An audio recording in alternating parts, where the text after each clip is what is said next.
முதல் வணக்கம் நேயர்களுக்கு தமிழ் வணக்கம். நான் உங்கள் ராஜ்மோகன். ஒரு ஊர்ல பகுதியில் ஒரு உண்மை கதையை இன்னைக்கு நம்ம பார்க்க போறோங்க. இது கதையல்ல, நிஜம். ஆமாங்க, தமிழ்நாட்டிற்கு கிடைத்த பொக்கிஷமான பல தலைவர்களில் புகழ்பூத்த ஒரு தலைவர்னா பேரறிஞர், தென்னாட்டின் பெர்னாட்சான் வர்ணிக்கப்பட்ட அறிஞர் அண்ணாதுரை அவர்களை சொல்லணுங்க. ஆளை பார்த்தா அவ்வளோ சீக்கிரமா யாருக்கும் நம்பிக்கையே வராது. கருத்த மேனி, தொப்பையும் தொந்தையுமான உடல், ஒரு கையில் திருக்குறள் புத்தகம், இன்னொரு கையில் பொடிடப்பா. இப்படி பார்த்த உடனே அப்படி மக்களை ஈர்க்கக்கூடிய கவர்ச்சி எல்லாம் கிடையாது. ஆனா ஆழ்ந்த ஞானம், மிகப்பெரிய தெளிவு, அற்புதமான அறிவாற்றல் மிக்க தலைவர். பல இடங்கள்ல அவர் அண்டர் எஸ்டிமேட் பண்ணியிருக்கிறாங்க, அவமானப்படுத்தியிருக்கிறாங்க. ஆனா அவர் பேச்சை கேட்டவுடன் அவர் ரசிகரா மாறிடுவாங்க. அவர் எழுத்தை கேட்ட உடனே, எழுத்தை வாசிச்ச உடனே அவருடைய தீவிர ரசிகர்களா மாறிடுவாங்க. இப்போ ஆங்கிலத்துல ஒரு விதி சொல்லுவாங்க, கன்ஜெக்ஷன் ரூல். அதாவது இப்ப ஒரு கன்ஜெக்ஷன் வார்த்தை எடுத்துக்கங்களேன், பிகாஸ் அது ஒரு கன்ஜெக்ஷன் வார்த்தை. அது பக்கத்துல இன்னொரு பிகாஸை போட்டு ஒரு வாக்கியத்தை அமைக்கவே முடியாது. பிகாஸ் அப்படின்னு ஒரு வாக்கியம் அமையவே அமையாது. இதுதான் 1000 ஆண்டுகால ஆங்கில விதி. ஒரு முறை அண்ணாதுரை அவர்கள் பேச ஆரம்பிக்கிற பொழுது எடுத்த உடனே இந்த விதியை உடைச்சு காமிச்சார். No sentence can start with because, because because is a conjunction. எப்படி ஒரு பிகாஸ் பக்கத்துல இன்னொரு பிகாஸ் போட முடியாது. ஆங்கிலத்தின் கன்ஜெக்ஷன் ரூல் விதி.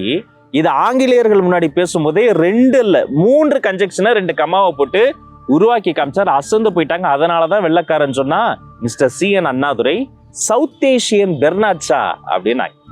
அப்படிப்பட்ட அண்ணாதுரை அவர்களினோட வாழ்க்கையில் நடந்த ஒரு அசாதாரணமான ஒரு உண்மை கதை இருக்குங்க. போப்பாண்டவர் ஒரு மதிப்பு மிக்க மத தலைவர் மட்டுமல்ல, உலகத்துல ஒரு ஸ்ட்ராங்கான இன்ஃப்ளூயன்சரும் கூட.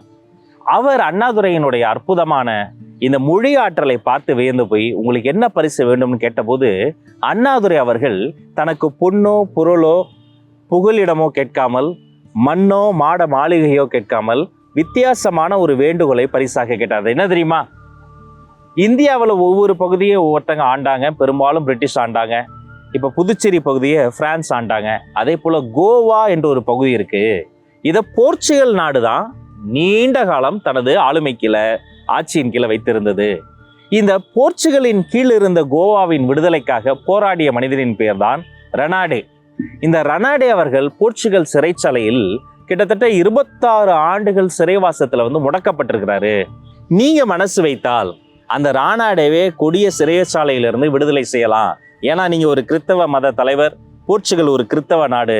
நீங்கள் மனது வைத்தால் அவருடைய சிறை கதவுகள் திறக்கும்னு அண்ணாதுரை வேண்டுகோள் வைத்தார்.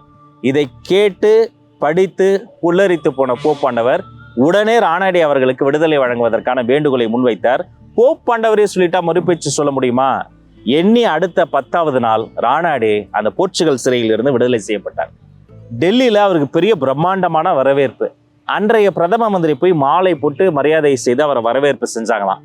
ரானாடே கேட்ட முதல் கேள்வி என்ன தெரியுமா? என் குடும்பம் எங்க, என்னது நண்பர்கள் எங்க? அப்படி கேட்கலையா. அதற்கு பதிலா எனது விடுதலைக்காக அரும்பாடுபட்ட தமிழ்நாட்டினுடைய தலைவர் சி.என். அண்ணாதுரை எங்கேன்னு கேட்டாராம். அப்பதான் பிரதமர் சொன்னாங்களாம், மிஸ்டர் ரானாடே, உங்களுக்கு விஷயம் தெரியாதா? சில தினங்கள் முன்புதான் எதிர்பாராத சூழ்நிலையில அண்ணாதுரை அவர்கள் மறைந்து விட்டார். இதை கேட்டு ரானாடே துடிச்சு போனாராம். நீங்க அதுக்காக ஒன்றும் சங்கடப்படாதீங்க. அவர் கட்சியை சார்ந்த எம்பிஸ்லாம் வந்திருக்காங்க, அவங்க கிட்ட நீங்க ஆறுதல் வார்த்தை சொல்லிட்டு நீங்க போய் கோவாக்கு போய் உங்க குடும்பத்தை பாருங்கன்னாராம்.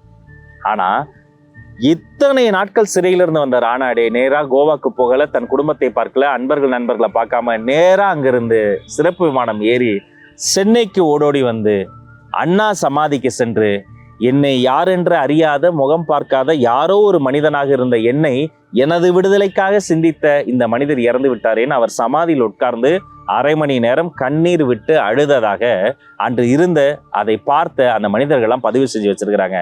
வாழ்ந்தாலும் இறந்தாலும் பேர் சொல்ல வேண்டும், இவர் போல யார் என்று ஊர் சொல்ல வேண்டும் பாங்களே. அதே போல தனது வாழ்நாள் முழுக்க எத்தனையோ பேருக்கு அவர் உதவி செஞ்சிருக்கலாம். ஆனால் முகம் பார்க்காத ஒரு மனிதருக்கு அண்ணாதுரை அவர்கள் இப்படி ஒரு உதவி செஞ்சிருக்காரு பாருங்க. கடைசி காலம் வரைக்கும் தன்னுடைய பேட்டிகள்ல, தன்னுடைய நேர்காணல்கள்ல ரானாடே, மோகன் ரானாடே கோவாவின் விடுதலைக்காக போராடினவர் இதை நெகிழ்ச்சியோடும் மகிழ்ச்சியோடும் குறிப்பிட்டுட்டே இருந்தாருங்க. இதுதான் இன்றைய கதை. நீங்க யாருக்காவது உதவி செய்யணுமா, அது தெரிந்தவங்களுக்கு தான் செய்யணும்னு அவசியம் கிடையாதுங்க. 4 பேருக்கு தெரியற மாதிரி தான் செய்யணும்னு அவசியம் கிடையாதுங்க.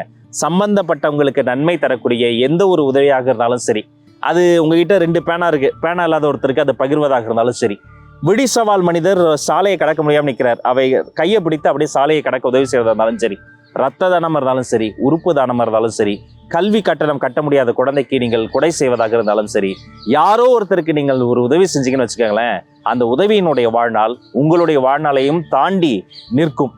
இன்று இந்த கதையோடு சந்தித்தோம். இன்னொரு நாள் வேறொரு அற்புதமான கதையோடு சந்திப்போம், சிந்திப்போம். நன்றி.